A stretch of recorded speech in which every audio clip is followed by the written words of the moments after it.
Look at these two guys. It's like a brother from another mother.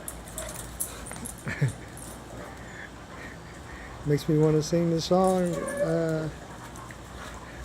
Piglet and Nemo sitting in a tree, Kissing.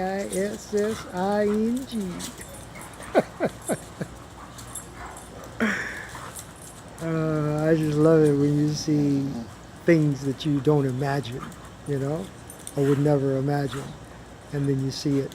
It's so invigorating, you know. Wonderful. And, you know, there's no reason for this not to continue, you know, from here on out.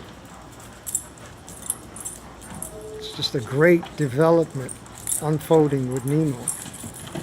I can see this happening with Piglet, I mean, because he likes to play. But with Nemo, oh my gosh, it's wonderful.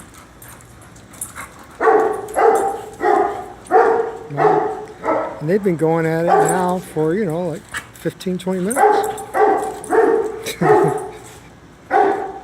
So, all right, well, he's got a new buddy, and it's a male now. We'll continue and see what happens in the morning.